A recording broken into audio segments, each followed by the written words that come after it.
meditation for the short one, Ayya, before 10 minutes. 10 minutes, yes. Okay, I'm not sure whether there's any beginners here. Anyone who is not familiar with meditation? So if you are all familiar, then I wouldn't go into a lot of instructions, because normally for me, I prefer to just give instructions and then we just sit, because it's just 10 minutes. So maybe what you all can do now is really to take a position well. And for those of you who are sitting on the chair, you know how to sit properly. Your legs are apart, about the distance of your shoulder. If you're sitting on a chair, try not to lean against the chair so that the energy flow and the blood flow can actually circulate smoothly. Yes. Okay, can we move forward? Yeah, and I noticed that there's no meditation mat under your cushion, so the ankle bones may be a bit hurtful. So if you're able to at least sit in like half lotus or a quarter lotus, meaning your legs are like one in front of the other, then you won't feel the ankle bone being pressed down onto the hard floor. Yeah. So next time when the new building for BF is ready, you all can help to sponsor for proper meditation mats and cushions. Yeah, for everyone to have a proper comfortable seat so that you can really go into good meditation. Yeah. So take your position well, and then to have your back straight, you can actually feel your breath better. Yeah. And then of course the shoulders, you don't have to be very rigid. Right, to relax. So you have to have a relaxed posture, sitting, and for those on the chair too. Yeah. So try not to cross your legs. Try to have your feet apart on the floor if possible. It gives you that balance there. Otherwise, you have to have effort to put your legs together. Yeah. Okay. So once you get the posture correct, then of course you relax as much as you can, and then. For me, usually, I don't really go through the whole body scanning. If you are used to the body scanning, please go ahead. But if you have some injuries or some pain or muscle aches here and there, maybe what you can do is to focus on those areas and then try to send loving kindness to those areas, to the living cells in the area, hoping that it will help in the process of healing, okay, and recovery. Yeah. And then after that, when you have done that, then you go back to your focus on taking 3 deep breaths, and then later on going on to your breath meditation. But if you are not used to breath meditation but prefer to do metta meditation or whatever, please go ahead with that too. Because everybody has a different meditation topic that really works for them. We don't want to pressure you into just going into one kind of meditation. But breath meditation usually is the one that really helps to put us into deeper meditation. Yeah. So I won't go into further instructions unless anybody has any question. Otherwise, we'll just sit quietly for 10 minutes. I will time myself with my mobile so that I don't have to keep on opening my eyes to see whether it's time to ring the bell or not. Yeah. Is that okay? Everyone is comfortable? Okay, let's close our eyes so that we don't have to pay attention to at least one sense space. And yeah, it would be nice to dim the lights. Yeah, that would be very nice. Thank you.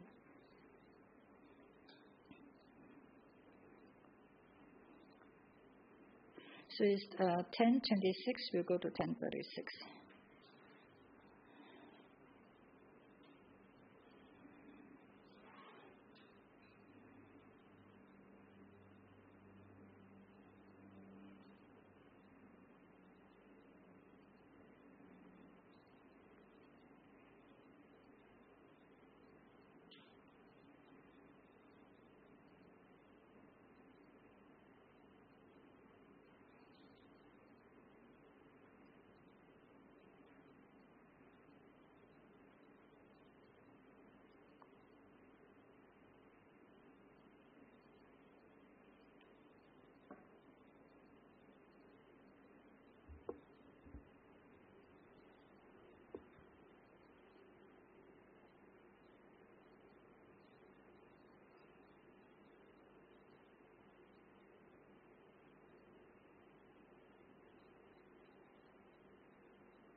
All right, that's 10 minutes.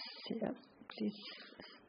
If you need to give yourself a good rub, please do so. About 10 minutes, I think it should be quite okay. Yeah. Usually our Chinese teacher used to tell us that after meditation, rub your palms, the heat there, rub on your face, and that's the best facial you can get. To have good complexion. Yeah, thank you so much. Okay. Right, thank you. Can you hear me? It's okay? Okay. Now, so I go straight into my talk? Okay, now, today's topic, I believe, is like, this Dhamma is for question mark, right? So I actually based it on one sutta that I really thought was very useful for those of us who really want to go into the practice.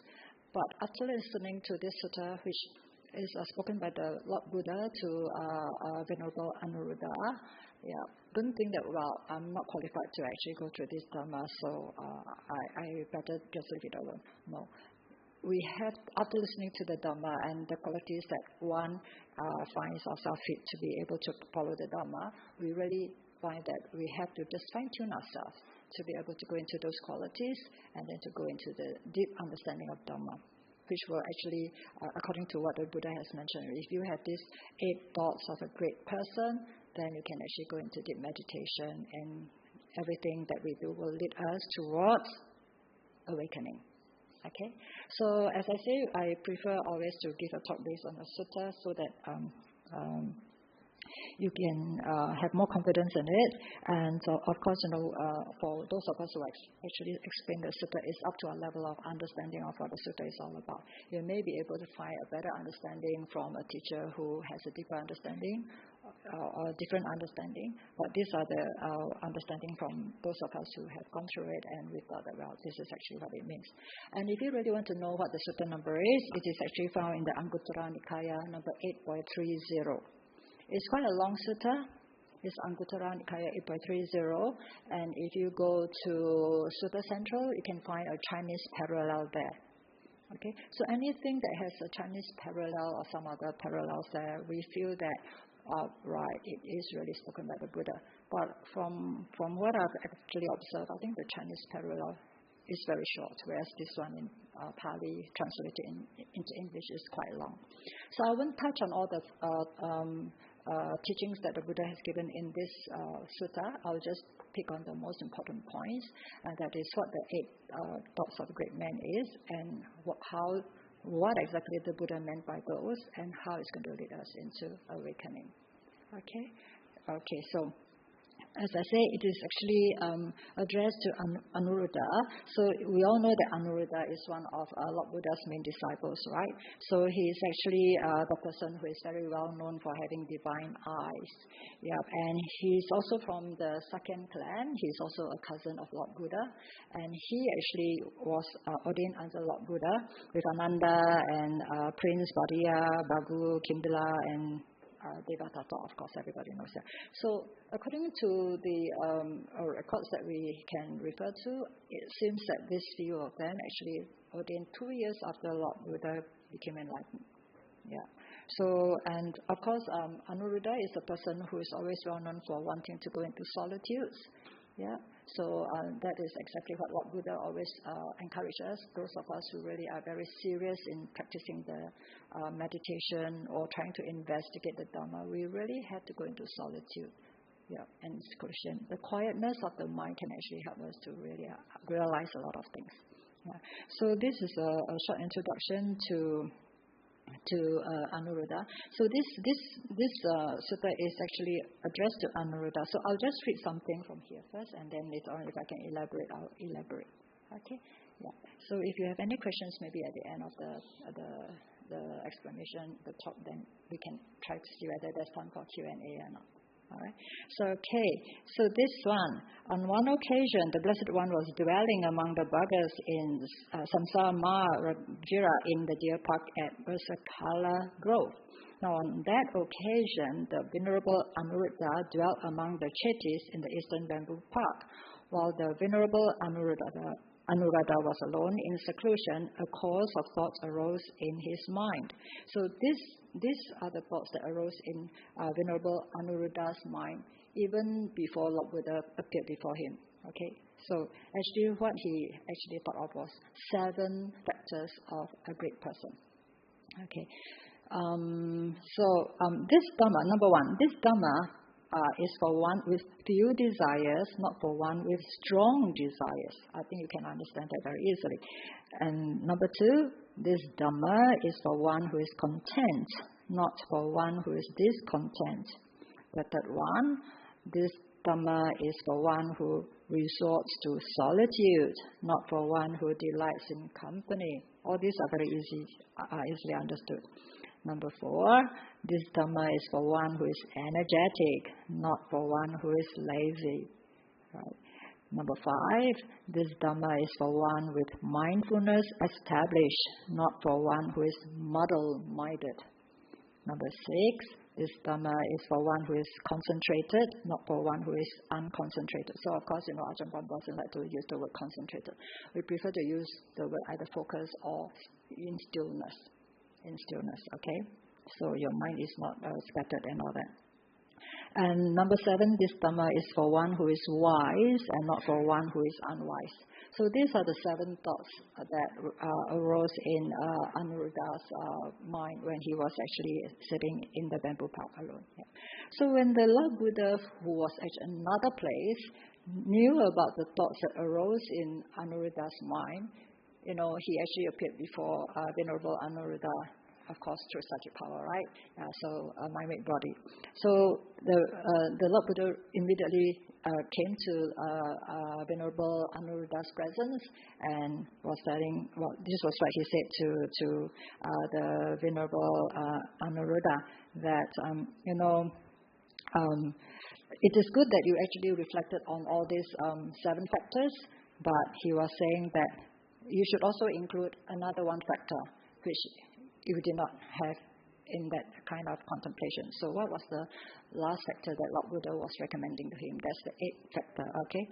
The Buddha told him that you should reflect on the Dhamma being for one who delights in non-proliferation, who takes delight in non-proliferation, and for one who, not for one who delights in proliferation. Okay, so this is the 8th one that the Buddha actually added onto Venerable Anuruddha's recollection, or reflections of what this Dhamma is for, who this Dhamma is for.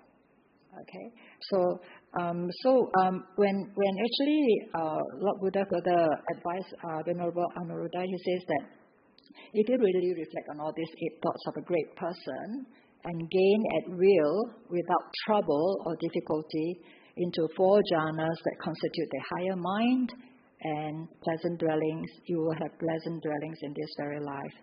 Okay, and then you will live contented with the 4 requisites. So for a monastic, the 4 requisites, of course, are referring to the shelter, the robes, the alms, food, and medicine. Okay. Now, for the rest of it, I won't go into detail because it's more meant for the monastic about their contentment with the 4 requisites and all that.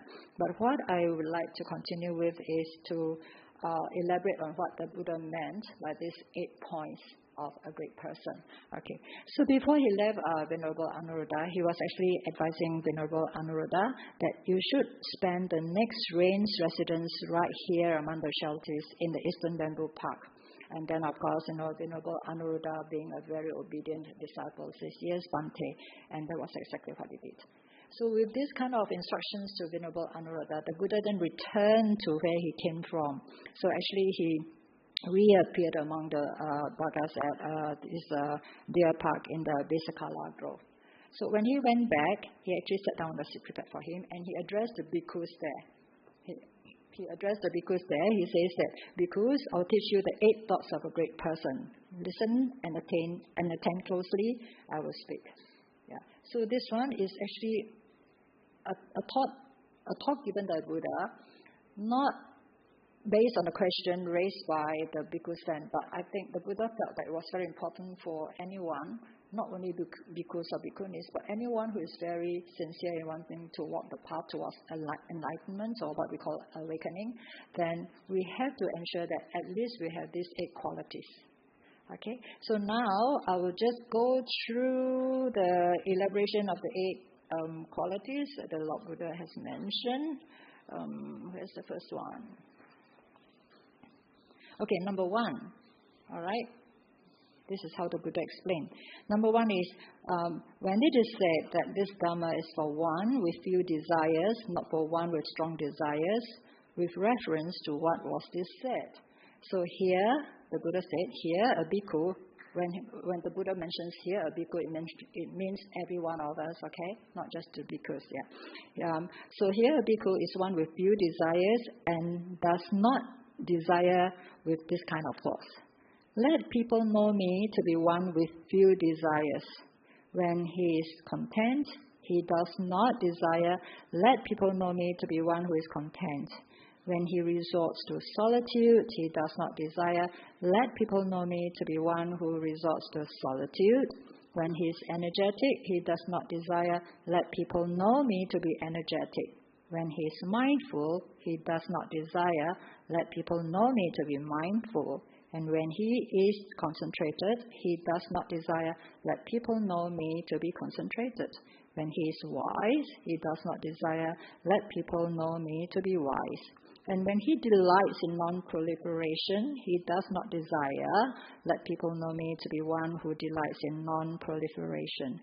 So, when this was said, this Dhamma is for one with few desires, not for one with strong desires. It is with reference to this that was said.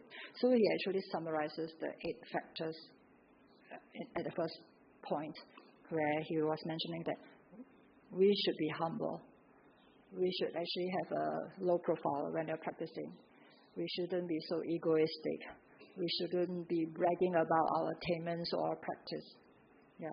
So all these things are very important. It's a reminder for us, especially for us monastics, right? So it reminds me of the Majjhima Nikaya 29 and 30, where the Buddha mentions about what the holy life is for. The holy life is not for being well known, for being popular, for gaining offerings, for telling people that I'm very good in jhanas, for telling people that I'm so good in attaining this and that and that. Yeah. So what Lord Buddha wants us to do is to be a very humble person, practicing until, as our teachers always tell us, you practice until nobody knows you're practicing. Yeah. So that's being very humble. Okay. So are we able to do that or not? Because a lot of times our ego will always tell us that, go and tell that person, I'm better than you. I practice better than you. Especially for monastics, my Vinaya practices is much better than yours. You all are breaking these offenses. I'm not. Yeah, I'm a person who is very simple. I'm very satisfied with just 1 or 2 sets of robes and blah blah blah everything. All these are very common things that we always hear, right? So we are not going to use this to judge another person. We are going to use this to gauge ourselves. Do I fall into this trap or not? Right? Yeah. So we ask ourselves, right? If you say that I'm really free from this, then I really believe that you already know what is the meaning of non-self. I really believe that you may have already touched on the understanding of what is sunyata, emptiness. All right? So this is really talking about a person with few desires and then really without much ego, without a big sense of self. Okay, so are we able to come to this kind of level of practice? So as I say, it's not only for Anuruddha, it's also for us monastics especially, and also for all of you here who really wants to go deep into the practice of the Buddha's path, and then going into awakening. Okay, so when the Lord Buddha talks about going into Nibbana or enlightenment, it's all about being awakened. Being awakened to what? Being awakened to the true nature of the universe. Okay? So that is something very profound. I mean, at least I think it's very profound. I'm still trying to see whether I really understood it correctly or not. And if you think that you have some form of understanding, then of course, it is only right that we have to double check and clarify with our teacher. So for me, if I find that I have some kind of understanding, I really will go to Ajahn Brahm to ask Ajahn Brahm, this is my understanding of all these teachings. Am I on the right path, on the right track? Yeah. It's very important for us to clarify with the teacher. Yeah, not thinking that, I'm on the right path, I'm on the right track, I can actually fit into all these things. Because sometimes we can overestimate Yeah. So this is number one, okay? All right, good enough. Okay, now. So this one is very important, yeah? Not to self-aggrandise and then put other people down. The Dhamma is not for judging others. The Dhamma is not for fault finding. Okay? You can fault find yourself, but don't be too harsh on yourself. As long as you know that we have done something that is not so wholesome, then we really make aspiration not to repeat those things. Yeah. So that is called purification. What is the meaning of cultivation? Cultivation is to really let go of all our unwholesome habits and then emphasize on, as the right effort has mentioned, put more effort into all those wholesome habits that the Lord Buddha has recommended so that we can really go on to the path of purification. And when we actually have the correct purification and right effort, then of course, it helps us tremendously in our meditation too. Okay, all right. So number two, when it was said, this Dhamma is for one who is content, not for one who is discontent, with reference to what was this said. So here, a bhikkhu is content with any kind of robes, alms, food, lodgings, medicines, provisions for the sick. So of course, again, this was addressed to Venerable Anuruddha, who was then a monk. So of course, the monk, most of the things that basically what we need is under these four categories of needs, right? So it's robes, food, dwelling, and medicine. Okay, so I think even for us practitioners, even as a householder, I think we also can follow this principle of frugality and simplicity. Yeah, we don't need to have a comparison of what others have. I really have to match up with them, or what my siblings have, I really must match up with them, or people are having this kind of very lovely dresses or whatever, I must match up with them and all that. Simple. We need to be simple. So like for us monks and nuns, you know what we have? We only have one upper robe, one outer robe which is called a Sangati. We only have one under robe. And then for nuns, we have one bathing cloth. This four. Then, of course, the jackets, right? Jacket is actually what the Buddha refers to for bhikkhunis as vest. So actually, by right, each one only can have one of each. One of each. Can you imagine when we want to wash, what happens? When the weather is so cold in Melbourne, right? So we always got to calculate, okay, what time do I need my robe? When am I going to wash it? Will it dry before then? But fortunately, because Newbury is so cold, right? So we do have dryers there. So we always have to time our washing. And then there are so many people washing. What time are you going to wash your clothes? Then after when you finish, then I'm going to wash mine and I'm going to dry it. So because we only have one set of robes. But right now, because of the leniency of certain monastics communities, so we get two sets of jackets. Okay, so our underrobe and our bathing cloth, we can just alternate when we need to change. But this one, only one. Sangati, only one.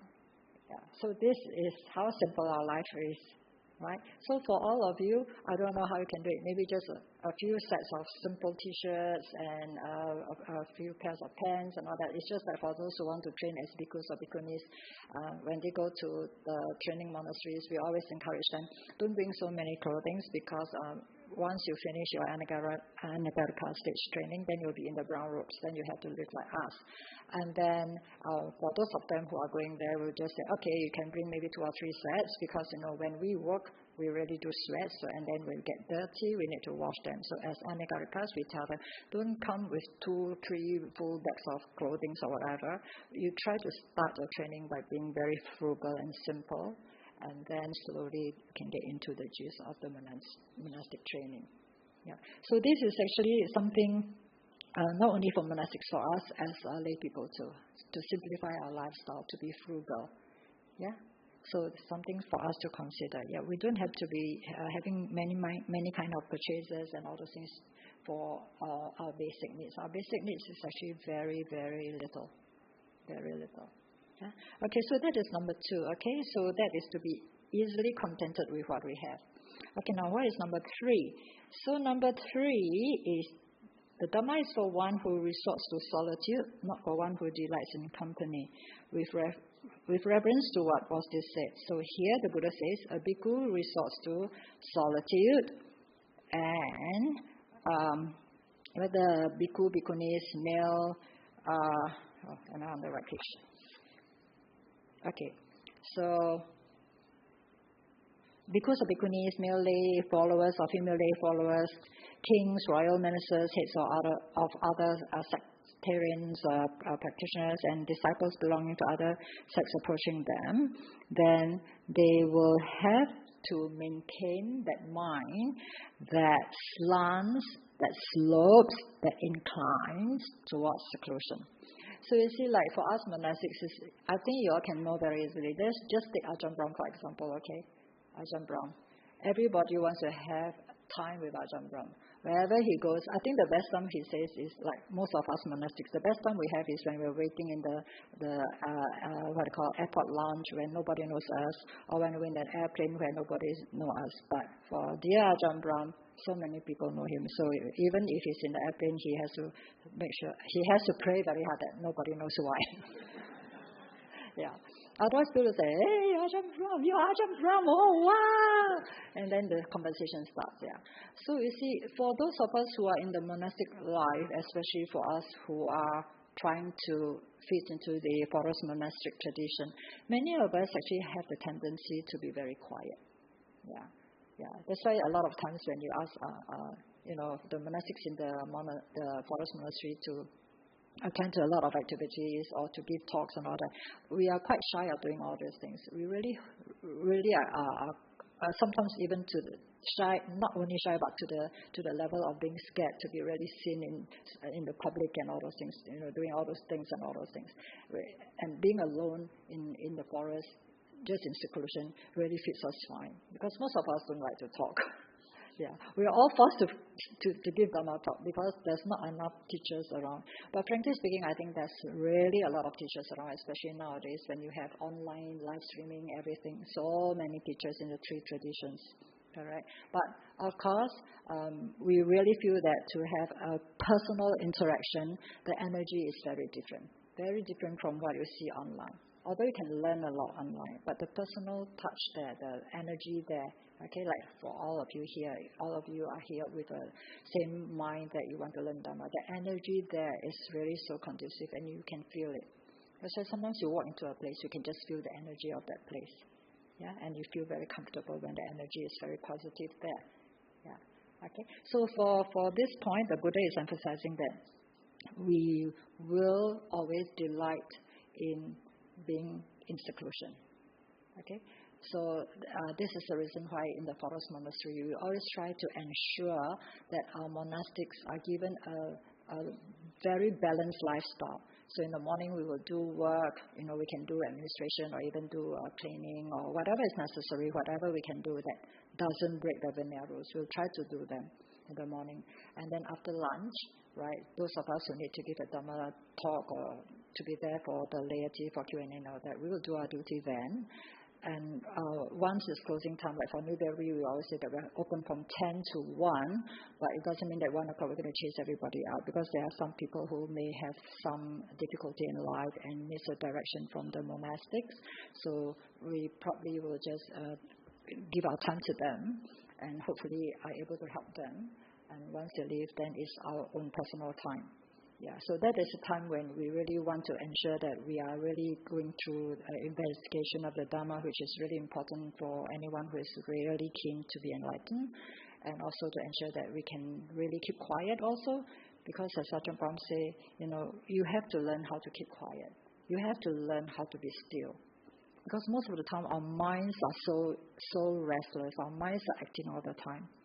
And because we are when we're working or when we are dealing with people and all that, we cannot see the restlessness of the mind, because it's all generated into action from body or through speech. We can't see it. But once we sit in meditation, then you realize, wow, the mind is really very restless. Yeah, so much inner chatter in there, fantasizing, speculating, recollecting the past, all these things. Only then we realize, wow, the mind is really, really very, very active. So that's why to be able to be in seclusion, right? So that's the reason why a lot of times, organizations like BF and all that, they will always organize meditation retreats and all that for all of us, because if you are really a working adult with families and with family responsibilities and all that, it's very, very hard for you to really sit down quiet and have your quiet moments. You have to be very lucky as a household they can do that. Yeah. So that's the reason why the retreats are there to help us to really quieten down the mind. Yeah, first the body and then the mind, right? Because you can actually see sometimes that when you are having some meditation sessions, even if it's just for half an hour, some people are not capable of just sitting for half an hour. Why? Because the mind is telling them, you forgot to do this. You forgot to do that. This thing has not been done. You forgot to do this thing. Maybe I should go and note down this thing and that thing. So when all these things are so strong inside the mind, you just can't sit down. You just got to get up and go, and then start to work and do things. So that's the importance of quieting down the body and then quieting down the mind. Yeah. So all these retreats that are being organized, if you have any opportunity, please do go for that. Yeah. Okay. All right. So that is the one about wanting to be in seclusion. So wanting to be in seclusion doesn't mean just your body being in the forest monastery or something like that. Like for us, we are in the forest monastery, right? And then nowadays we have the phone and all that. So if you really are one who is inclined towards seclusion, and when you are in the forest monastery, we will really check on those who are always on the phone, interacting with outside people all over the world. That way you are not in seclusion. Your body may be in seclusion. Your mind is not in seclusion. And there's no way for them to be quiet. So we have to be very careful. And that's the reason why when we go into retreats and all that, it's very important that, we surrender our mobile phones to the organizer or whatever. Or at least if we have the discipline, right, to really not touch the phone. Yeah. So before you go for a retreat, always tell your family members, I'm going to such and such a place for maybe a 9-day retreat or whatever. If there's anything urgent, please call that place. Don't call my phone. My phone will be on, maybe my phone will be shut off, or my phone will be surrendered to the organizing, retreat subcommittee or whatever you call them. Yeah. So it's very important not to have the phone. I mean, nowadays it's very hard for a lot of people to even just come to our monastery. They want to come to a monastery just to spend the weekend in solitude, right? Because they are busy working and they have family members. But it's almost impossible to see them not touch their phones. Almost impossible. Their phone is always in their hands.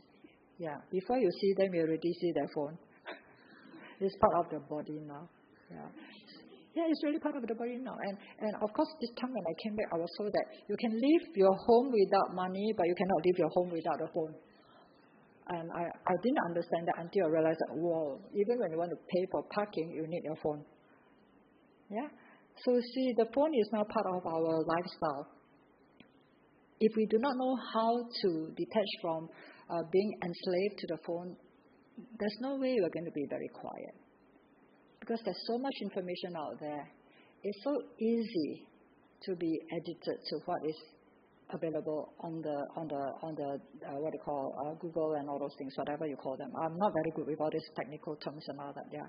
Yeah. So you see, that's the reason why we really have to ensure that in order to be in seclusion or solitude, you must know how to discipline yourself, restrain yourself from being involved in all this technology or I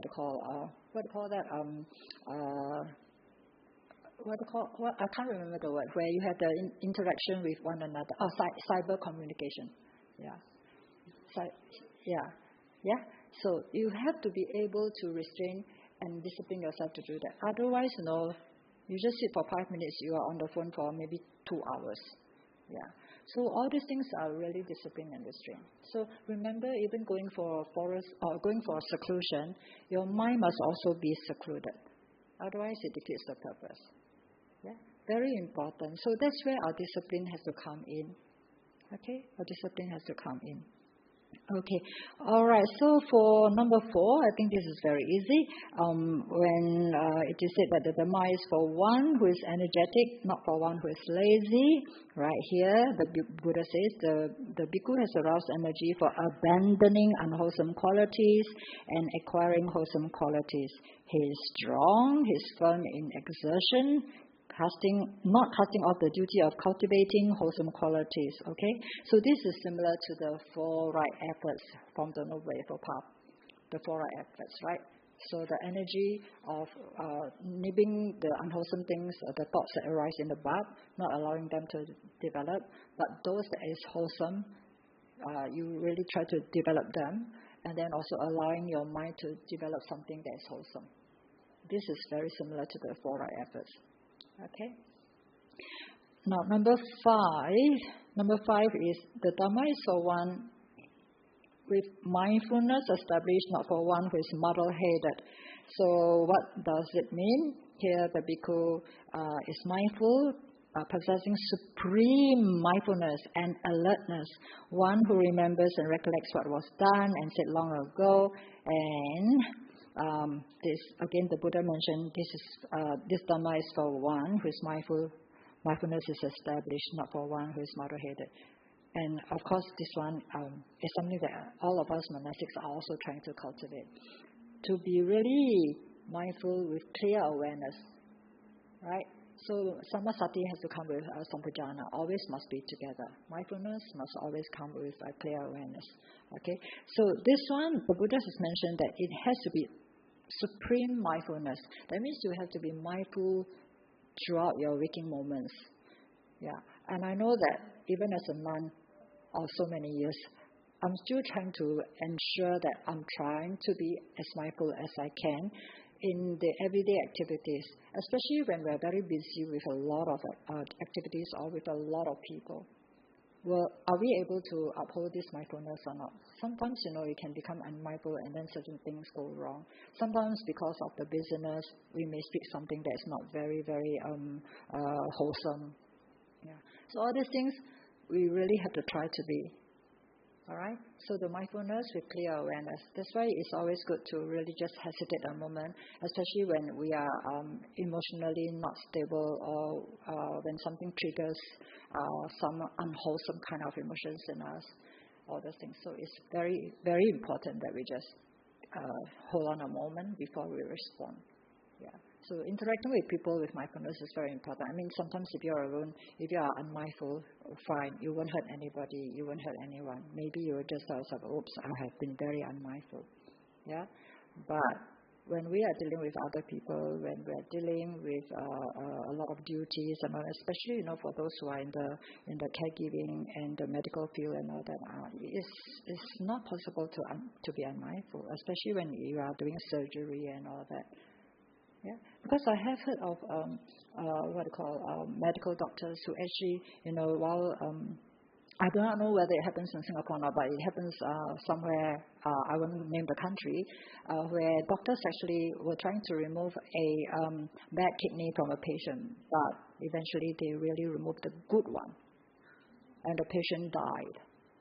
Yeah. So why did it happen? Well, some people say, well, it's the patient's bad karma. Yeah, so we won't know. But the mindfulness has to be very important for a lot of professions, really. So for us, bhikkhus and bhikkhunis, it has to be there. Mindfulness has to be there. Otherwise, how can we really want to talk about going into meditation and how to really live the life with all those kind of right or wholesome or unwholesome thoughts and all those things. So it's very important. The mindfulness has to be maintained at all times. That's why the Buddha was mentioning that whether you're walking or standing or sitting or about lying down, whether you're actually defecating or urinating, or whether you're eating or stretching your arms, or whether you are actually doing anything from the parts of the body, we have to be very mindful. Yeah. So it's very important. So for us, our monastic sitting cloth is actually a very good aid for our mindfulness training. A lot of times, when we are first a monastic, all of us have this sitting cloth, right? So that wherever we go, we put it on so that we don't dirty the place. right?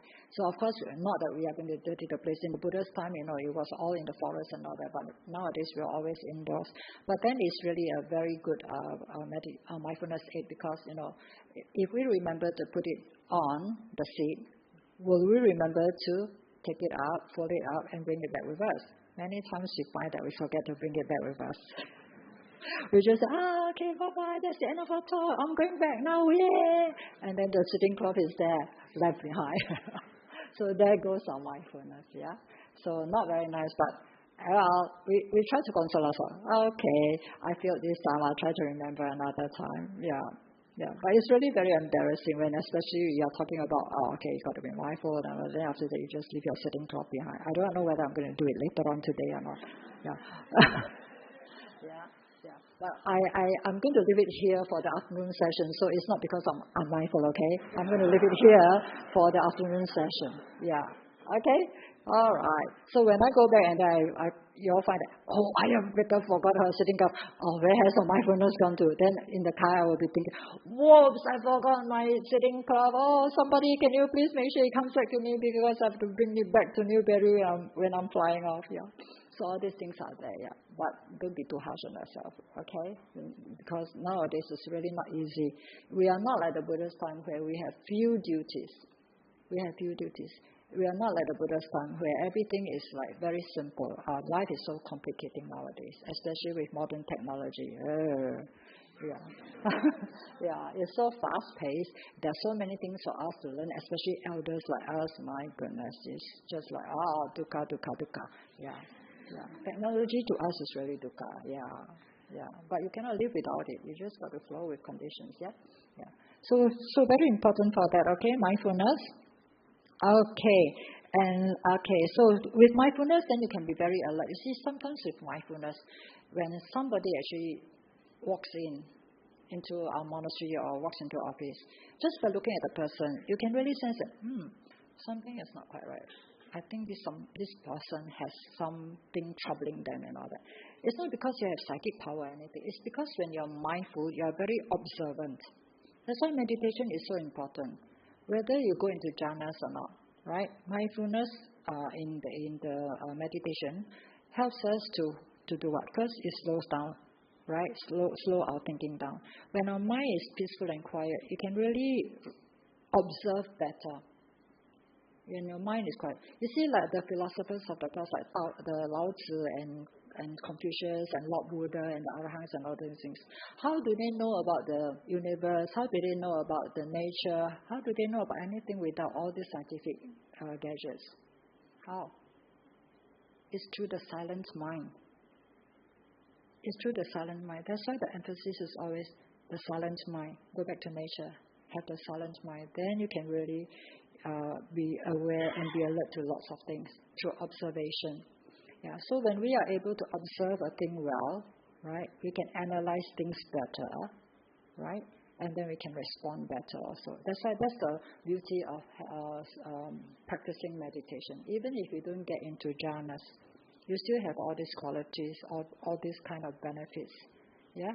So it's very important. So why is it that we always want to emphasize that we must meditate? Because we know that it has benefited us tremendously. Yeah. So nowadays, even the Chinese monastics, right? They also encourage that you should meditate. You cannot just be active day in and day out. There's no way for our mind to really be quiet, to really observe things as they are, and then to respond accordingly. A lot of time we react. We don't respond. Yeah, so reacting can be quite harmful sometimes, right? So it's very important, okay? So that is another thing, right? Okay, so that is where the mindfulness is. And the sixth one is this Dhamma is for one who is concentrated, secluded from sensual pleasures. Okay? So when a person is in deep meditation and their mind is, the sutras always like to use the word concentrated, but for me, I totally agree with Ajahn Brahm that when the mind is still. So that probably because I started learning Buddhism from the Chinese monastics, and then when I was in Taiwan, our teacher always talked about the word 知 and 观. If you all know Mandarin, 知 means you got to stop all those what they call inner chatters and all those things. Stop all those kind of mental behavior. Yeah, and then only when you stop all those things, when your mind is quiet and clear, then you can really guan. That is where your insight will arise. Yeah, so that's why it's very important that we have stillness. And Ajahn Brahm prefers to use the word stillness, so do I really, to use the word stillness, that when your mind is still. So when will your mind be still? You can experience it when you really go into meditation, when your mind is still. That's why meditation is very important for us to experience what the Buddha is trying to teach us about the stillness of the mind. And then with the stillness of the mind, maybe we can actually explore further. With that stillness of the mind, does it mean that this is going back to the non-conceptual mind, which the other lineages are calling the what they call Buddha nature, or what they call primordial mind, or something like that? Yep. So we have to go into that stage before we can actually understand. Is this what Ajahn Brahm means when he says there's nobody there, we are just part of nature, we are just processes of nature, there's no knower, there's no driver, there's no one doing anything, nobody is there. What does Ajahn Brahm mean? So we can only realize all these things when we go into deep meditation. Yeah. So any of you who have actually meditation experiences, even if it's not very deep, right? You can always ask those teachers to come regularly, like Ajahn Brahm's disciples and all those things. Many of them, most of us are really meditators. That's why we chose the forest tradition, right? Because we love meditating. Yeah. So you can always ask if you have any certain experiences which you don't quite understand, and you do not know whether this is actually on the right path or not. So to be able to talk to Ajahn Brahm, you've got to be very lucky to catch all of him. Even for us as monastics, want to catch all of him is also very difficult. Yeah. So if you do have any teachers whom you can actually explore and clarify whether so-and-so Ajahn, I have this experience in my meditation, and I am on the right path, am I experiencing jhanas and all those things? Yeah. Quite a few will be able to tell you, is this jhana or not jhana? Yeah. But, don't, even if you are really in jhana, don't cling to it, because it's very hard to get out of that clinging. Yeah, the holy life is not for clinging towards jhana and all that, because once you cling, you have sense desires, you cannot go further. Jhana is, desire is one of the 5 hindrances. Yeah, so all these things, it's very important that we don't cling at all to any kind of so-called, what we call attainments or achievements, because to really be liberated from samsara is letting go of everything. Letting go of our great hatred delusion, letting go of our ego, letting go of ourself, letting go of our views, really transcending sense desires, transcending what they call the form realm and the formless realm. Really, we have to transcend all those things. Then we can be liberated. Otherwise, we cannot be liberated. So if you are really interested, you can really refer to Majjhima Nikaya number 29, 30. I can't remember the Pali name, Sarapuramas something. My Pali is really poor. But it is called the hardwood of the Buddha's teaching. I think it's called the hardwood, yeah. Those two sutras actually has been delivered by Buddha to, of course, monastics, and I will always include laity also. What is the final goal of practicing the Dhamma? Is it for gains? Is it for reputation? Is it for being able to debate with people? Is it for going into jhanic stages and all those things? No. The eventual goal of the whole Buddha's teaching is how to purify the mind until we are totally released through direct knowledge with no residues left. Yeah. So it doesn't mean that you have to die to become enlightened. No. You can be enlightened while you are still alive. And only when you are enlightened, when you are still alive, then when you pass away, then of course it is something which is like similar to Lord Buddha's Parinibbana, where you don't have the body left.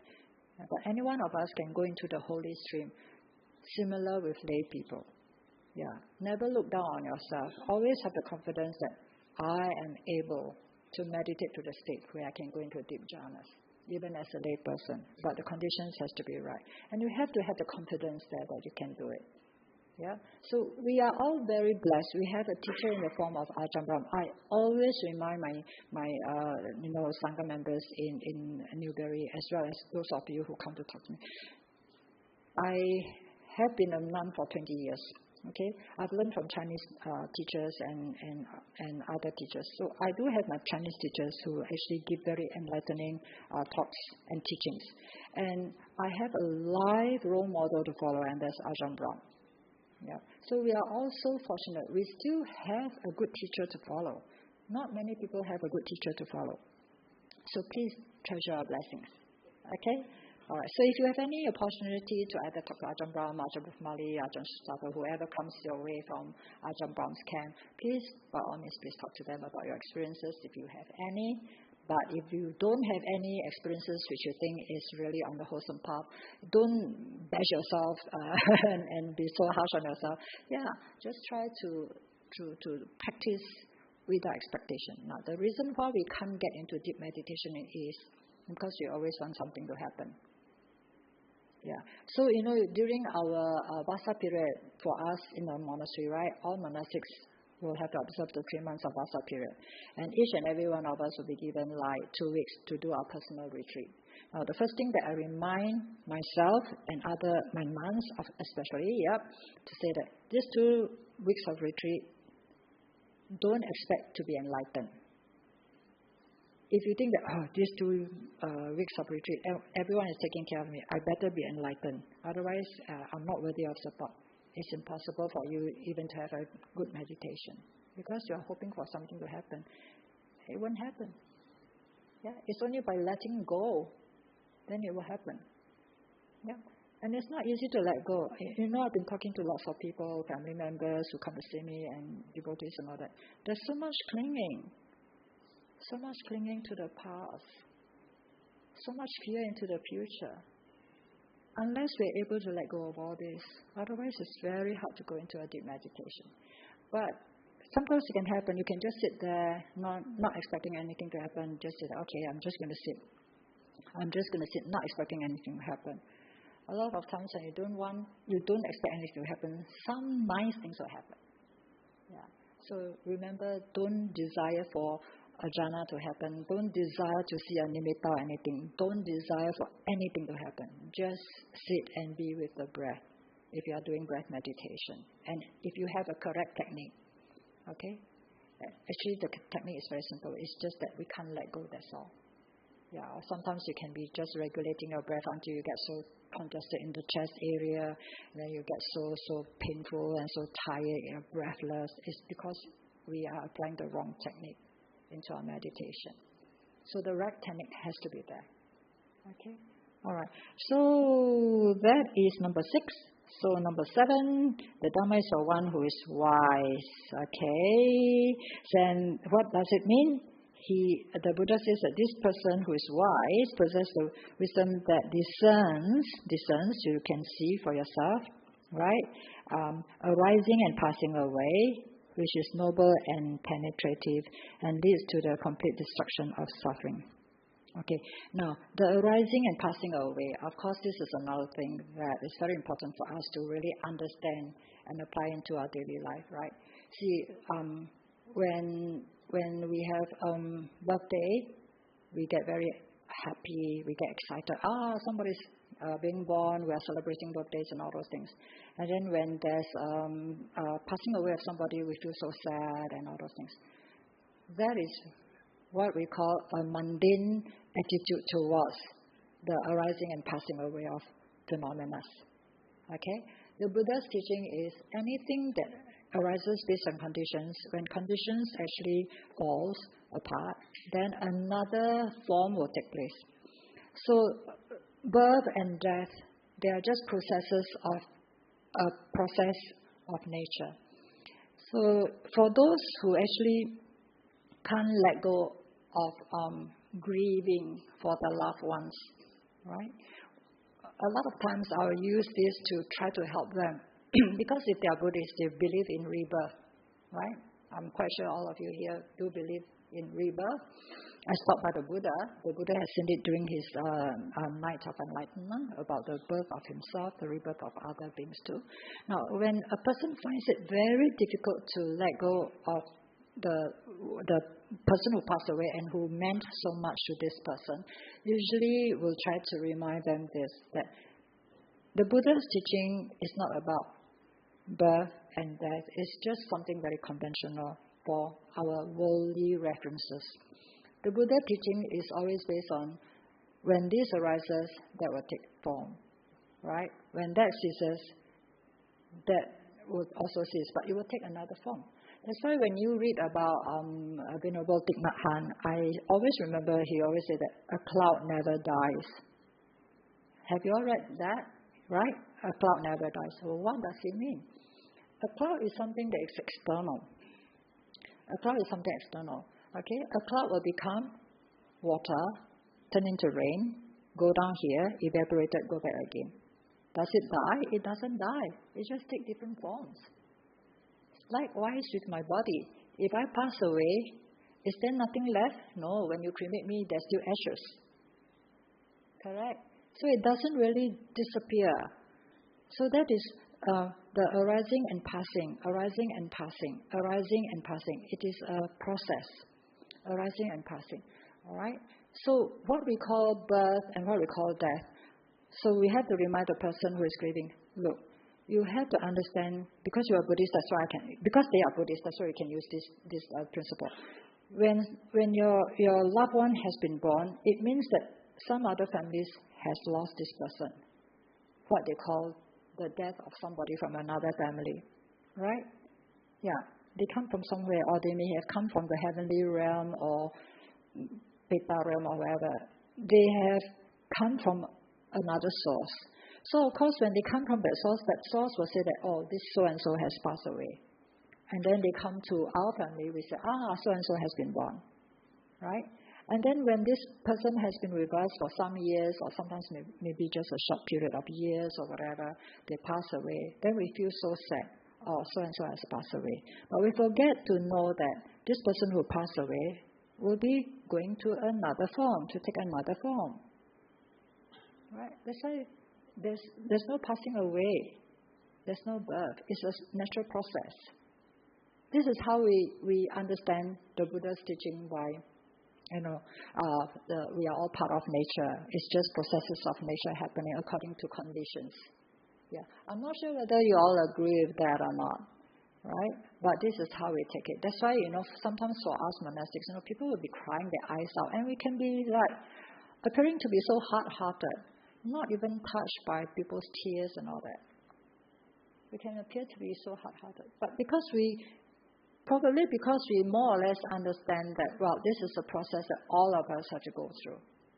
Whether you love me a lot or you hate me a lot, right? All of us have to go through all these processes. So if we are able to accept that the one that we love so much is not mine, right? They are just happening to be, they has happened to be, coming into my life in this lifetime. They probably have come from somewhere else and they're going to somewhere else. Yeah. If we are able to think in this way, then probably the healing can be faster. Yeah, I find that this healing can take place if you explain to them in this kind of this attitude that you have to accept that we have rebirth and that we are going to be taking another form and going to be, like for instance, somebody may have lost a mother whom they love dearly. Then we say, look, our mother has been taking care of us. We now need to accept that she has gone to take another form. We just need to readjust our life to live with the pleasant memories, but without their physical presence. These are things we need to adapt. And that's the reason why the Buddha always talk about anicca, dukkha, anatta. Yeah? We cannot control whether the person whom we love so much is going to... that is the first noble truth, isn't it? Besides the first four about being born, aging, sickness, death, then the other three is not getting what we want, being separated from what we love, whether it's people or situations, yeah? And also living with people who are not pleasant or being in situations that are not pleasant. And of course, the final thing is the five skandhas. The five skandhas is the what we call aggregates of clinging. Yeah.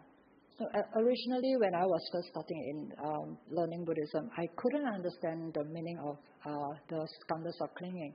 But hopefully, I can have a better understanding of it now, because the Buddha's teaching is all about the mind, right? The Dhammapada, you can see that you have to stop all evil, you have to do all good. Then the third one is purify your mind. Now, it's the same with the Chinese teaching too, right? 诸恶莫作, 众善奉行, 积清己意. This is the teaching of all Buddha, right? So the Buddha's teaching is all about the mind. So at first I couldn't understand why is it called the 5 clinging aggregates. I couldn't understand.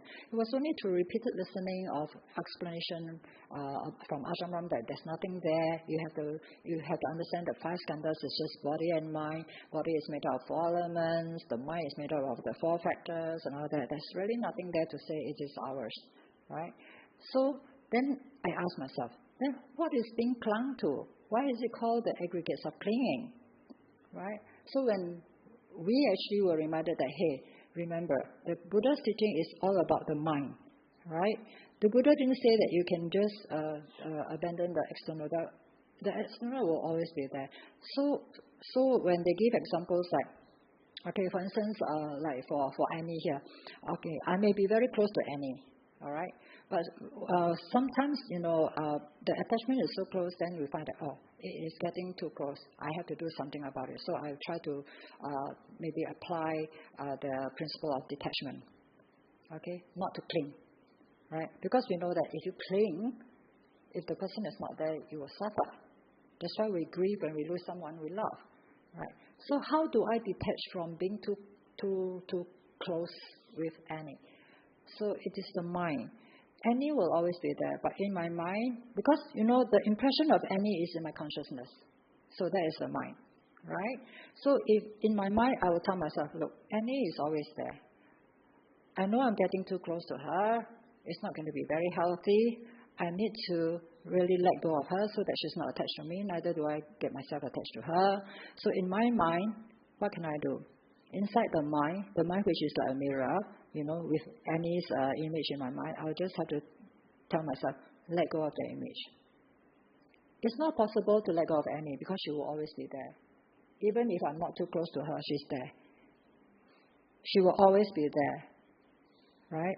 But if I tell myself, don't be too close to her, I'm telling my mind, hey, let go of that clinging. Hey, the feeling of pleasantness to be with Annie, the perception that Annie is the only friend that I will ever have to make me happy, yeah. And there's the what they call the mental volition to say that I must go and do something so that I can deepen the relationship with Annie or whatever, yeah. So all these things are done consciously, yeah. So how can we let go? How do we let go? Letting go is not throwing away. I cannot just throw Annie away and say, hey, I've let go of Annie. I can't do that. Correct? So what do you mean when the teacher says let go? So it's let go mentally. It can be done mentally. So that's why it's called the aggregates of clinging, because mentally we're clinging. So actually our teacher actually gave us a very good example. He actually used a mirror. Our mind is a mirror. So if I put the stick in front of the mirror, it will be reflected into the mirror, right? When the mirror is not there, there's no image there, right? But because our mind likes to cling, even when this stick is not there, not reflected, our mind likes to cling. So it will be clinging onto the image that is in our memory. That's why we cannot let go. I thought that was an absolutely wonderful kind of analogy about the reflection, and we cling on to those impressions in the mind. I mean, for me, it makes a lot of sense. I do not know whether it does to you or not. I really think it makes a lot of sense. So when the teacher was actually using the mirror as a mind and using something external, right? So he was actually telling us, you are now listening to me. There's only one Ayya Upekkha here. How many of you here? In your mind, everybody has Ayya Upekkha in your mind. Correct? Did I go into your mind? I didn't go into your mind. It's just a reflection. Your mind is seeing Ayya Upekkha through your sense base of the eye. You hear me through your sense base of the ear. And then it is just imprinted into your consciousness. right? I didn't go into your mind. I have never entered any of your mind, right? But you all are able to see Ayya Upekkha in your mind. So there are so many of you here. That means there are so many Ayya Upekkhas here.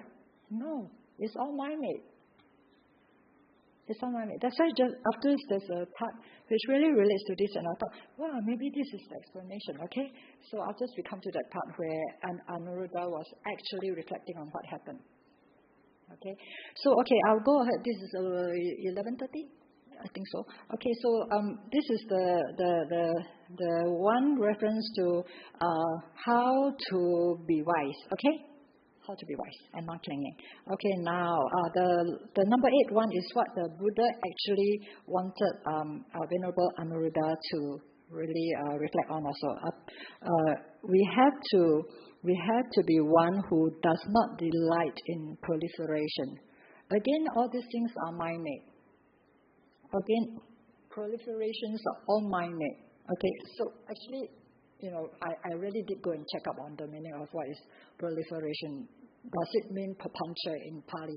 As I say, my Pali is so lousy, so I always got to make sure that I check both and sort of like double check. Is it papancha that is being referred to as proliferation? It seems to be. So what is proliferation? It's something that is very unwholesome, very negative.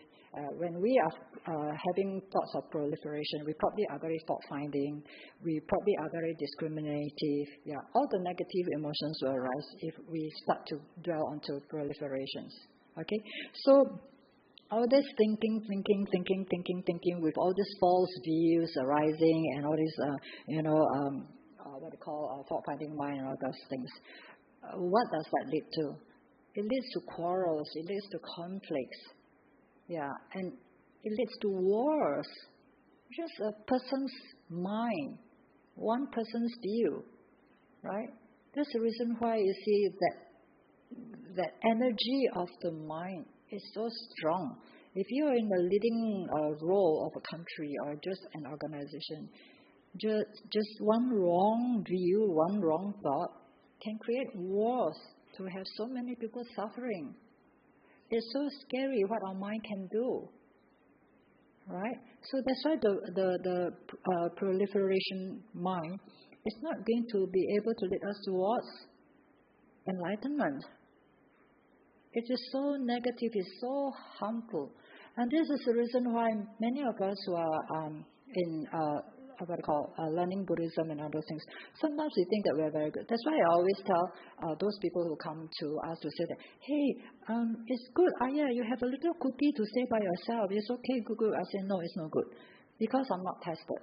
I'm alone. Of course, I think I'm so good because nobody tests me, right? Nobody will argue with me. I can do anything I want to because I'm alone, right? But why is it that Ajahn Brahm always tells us, if you go on a leave, try to be back by 2 weeks' time.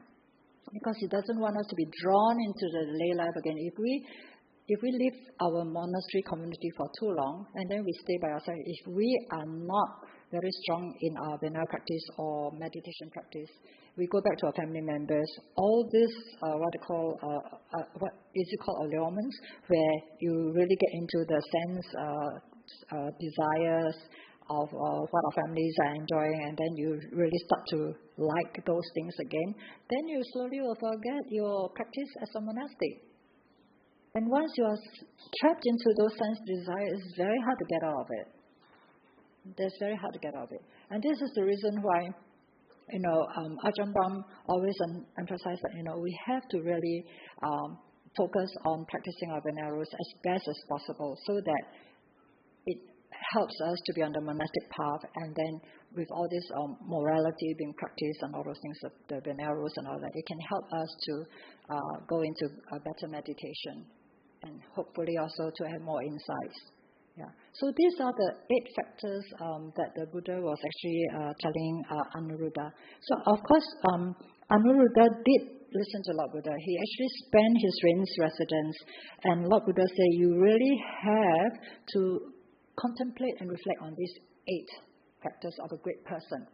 Yeah. So he did that, and he was enlightened. He was enlightened during that rains retreat there. So he actually, when a person is enlightened, he will always have this kind of, this is what we call stock reflection to say that, Venerable Anuruddha realized for himself with direct knowledge, not through assumption that, I'm enlightened or anything, no, direct knowledge that he is enlightened. He knows that in this very life, the clansmen who rightly go forth from the household life into homelessness have entered upon the holy stream, dwelt in it. And he knows that destroyed his birth, the spiritual life has been lived, what had to be done has been done, there's no more coming back to any state of being. And Venerable Anuruddha became one of the Arahants.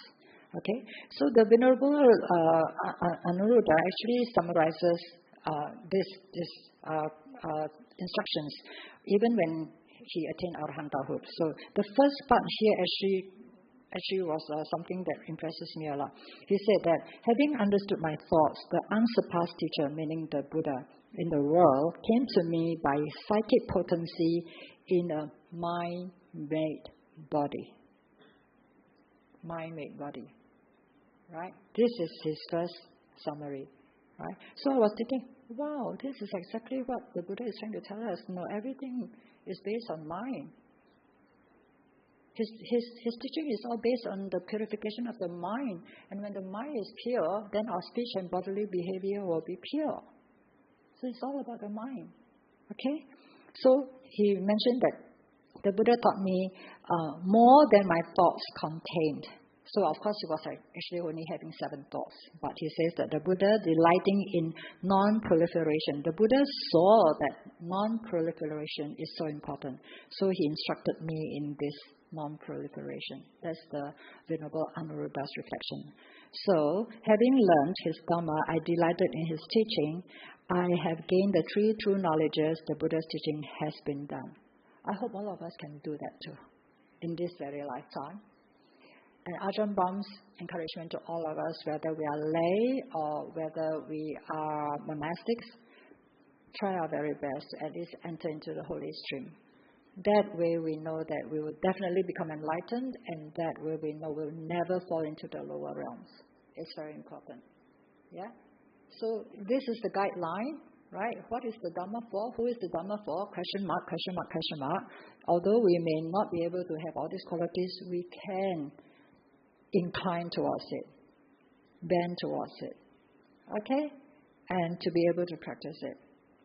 Right. So there are so many Buddhist organizations. This time when I came back from Melbourne, I see there's so many Buddhist organizations sprouting up in Singapore, doing different kinds of things to support one another. So please treasure this opportunity and be serious in your practice. Never mind if you're a householder, never mind if you have to take care of your sick parents or whatever. Every situation is a situation for us to put Dhamma into practice. You don't have to come to the monastery to be called a practitioner. The Buddha's teaching is not about you must go and pray to the Buddha, bow to the Buddha, whatever. It's about how we purify ourselves, how we interact with people, how we care for people, compassion, loving kindness, what they call mudita, the altruistic joy, upekkha, being not really swayed by the 8 worldly winds of praise and blame, happiness and unhappiness, fame and defame, and then gain and loss, all those things. Whatever comes, okay, I know that certain things is happening. I'm all heir to my karma. Such a thing is happening. I will try to accept it and then live out my karma. Whether pleasant karma or unpleasant karma, they are all impermanent. Yeah. So that way we won't be so troubled. That way we won't really be so frustrated until we go into depression. And nowadays there are many people who are suicidal. It's so sad because of the pace of life, because of the high expectation that either their family have given on them or they have given upon themselves. A lot of people are suicidal. It's very sad to learn about that. Not only in Singapore, everywhere. Young people. With the advancement of technology, which makes things so convenient for people, why are people so frustrated? Because they have such high expectation to achieve what they can't achieve. So please, I totally agree with Ajahn Brahm's teaching. Don't give yourself expectation that is so high and lofty. One baby step at a time, whatever you can do it. But for us monastics, I always tell the monastics who want to ordain, don't tell yourself, I must be enlightened in this lifetime. How many of them have said that and they disrupt this very lifetime? Don't give yourself this kind of high expectation. I know this path is good. I'm going to commit to it until my last breath. Whatever I can do, I'll just follow my teacher. I follow the Buddha's teaching. Like the Buddha has mentioned, his Dhamma and Vinaya are our monastic teachers. We have a good teacher in the form of Ajahn Brahm. We have all his disciples who are practicing, teaching us and all those things. Follow, follow, follow.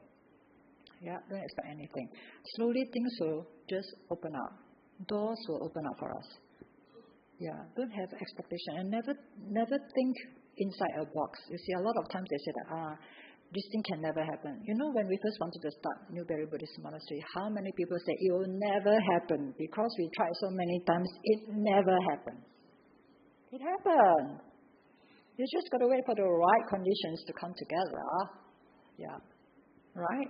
So many people say, no, the forest monastery will never happen. How many of us tried so many years before? But it happened, right? It's not because the people are so super good or whatever. It's just that conditions came together at the right time. The support came together at the right time. So never force anything to happen. If things need to happen, we can actually pave the way. But don't force it to happen. It will not happen because you force it. It will happen if conditions are there. So with a pure mind, with a pure direction, always trying to benefit others, not just myself, right? Doors will open up. Doors will open up, yeah? And then we won't be like depressed or frustrated. I mean, sometimes we do get a little bit of frustration when things don't happen, and there's a lot of interfering factors from external factors. But at the end of the day, you just got to accept that, well, conditions are just not there. I just got to accept it. Frustrated that we may be, disappointed that we can be, but you can't force it to happen. Yeah, that's why for children who are studying, that those children, some students are just not academics. They cannot get the results that the parents hope they can get. That's why if all of us are very kind to our own children or other people's children, don't ask them, what grade did you get? What school are you going to? It kills their self-esteem. It doesn't mean that when they cannot perform well, they are a bad person. They can do a lot of other good things. You see, we have some autistic children, right? They can memorize Dhammacakkappavattana Sutta. I can't do it. They are autistic. They go to any place, the people say, your child is so disruptive. Can you put him in the corner or whatever? But, they can be so special in their talents in certain fields. We just need to identify their talents and then help support them to develop that. Yeah. So nowadays, I also remind myself, because sometimes I can be a little bit of mundane KPO also. So I try not to ask, how did your child do? Oops, never mind. Yeah. It's very natural because we are so conditioned with all these things as a layperson. Where are you staying? How much are you earning? So does it mean that Ayya Upekkha is staying in the kuti there? Means I'm very poor? I'm not poor. I'm penniless. I'm so rich. I've got so many things. I'm so well provided. So it depends on what you call success in life, right? If you want to measure in terms of money and all that, of course, it's very different. But when you want to measure in terms of peace and happiness and ease of livelihood, then that's the most important. Then we wouldn't cause a lot of people to go into depression. It's always the expectation and the peer pressure and the comparison that we have on ourselves.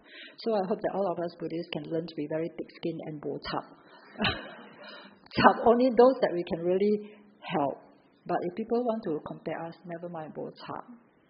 Yeah. Then we can be kind to ourselves. I hope I'm not being too negative. Yeah.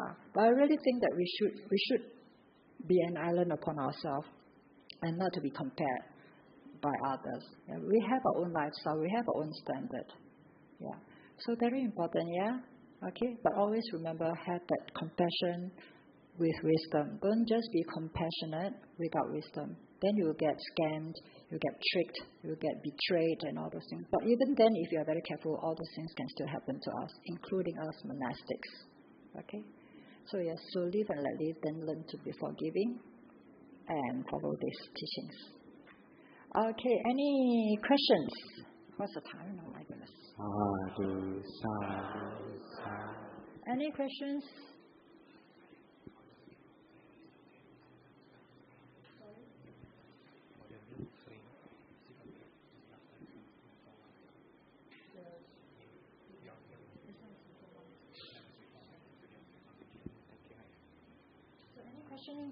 Okay, any questions for Ayya? Okay, there is something. Yeah, please. Hi, Ayya. So I want to clarify one thing that you mentioned that for the fault finding, right? Fault finding mind. Yeah. Yes. So I find that in working, right, sometimes you need to review works from others and you need to kind of find whether any things that have gone wrong in future, things like that. So that is it kind of fault finding? No, fault finding mind is really trying to make you feel that you are not good enough and all that. Yeah, but when we are at work, we actually have to make sure that we do it according to the required standard expected of us. Because every field of what I call work, even in monastic practice also, there's always some kind of standard where we try to see whether it is going to be something that can enhance the quality of whatever we are doing, helping the company to move forward in a good direction and all that. Yeah. So fault finding mind is different from what I call giving feedback or what I call constructive. I don't really want to call it constructive criticism, but sometimes it's constructive feedback. And we have to be very open to constructive feedback. Yeah. Fault-finding mind is something very negative. It's just trying to put you down. Yeah, it's very different. Okay, thank you for that. Okay. Thank you. Yeah, thank you. Anyone else? Anyone else? Yeah, that's... Yeah. Hi, Ayya Upekkha. Do you remember me? I think last time you came was in December 2022. Yeah. Okay, I just want to thank you for that evening. I don't know whether you recall. You told me to write my husband's name down on a piece of paper, and you will help me. And you showed so much kindness to me that evening, and I just want to thank you. Take this opportunity to thank you for it, and it helped me a lot. Yeah, I'm glad to hear that. Thank you. Yeah. At least I could do something for you. Thank you so very much. Thank you. Yeah. And if I could share something, you mentioned during the talk about trying to get detachment. Give an example of being attached to a friend called Annie, and how you should just cut. Oh, I see. Okay. I can't remember the names of others, so I see. Okay, fine. Okay, don't. God, this. It's okay. It's just an example. Because I just want to give an example how I also try to get detached from my husband. Okay. Yeah. So one of the ways is also thinking of the quarrels that they're not perfect, not every day. So maybe you can think about when there's a quarrel, and then you think less of the person, so you get less detached. And of course, the consequence of what happens when they die as well. And then we know about the Four Noble Truths. That's how we, in the end, arrive at this. Okay, we just have to lessen the clinging. Yeah. So I just want to share if that could be one, rather than just cut from the mind. So you just can't cut from the mind because my kids bring it up, right? Yeah, so right. That's how I use the seventh one, wisdom. To the thing. Okay. Yeah. So a lot of us, we do have our own way of healing the heart and stop the clinging, especially for departed loved ones. Departed loved ones, a lot of people sometimes they grieve for a very long time. It's very sad. They can't move forward. Yeah. But if once you're able to accept that, this is a process that every one of us can go through, and if you have your own way of really detaching, then you can find yourself being happy and going forward. Because at the end of the day, you've got to remember, the person who loved me so much wouldn't want to see me suffering in grief and pain. Right? Yeah. If you really love that person, you don't want that person to be so disappointed to see that, this person is in grief and pain. So if he's in the beta realm, he probably won't even want to move forward. He or she, yeah. So that's the beauty of the Buddha's teaching. There's always an explanation for every existence, everything that we do. Yeah, you can see the whole. Correct, the whole cosmos. Yeah. Okay, I'm glad to see you so happy. I think you were the one who came right here, right? I'm not too sure whether that was the one. I'm not too sure. Never mind. Maybe, Okay, maybe. It's more than 1 year already. Yeah. Okay, so is that okay for everyone?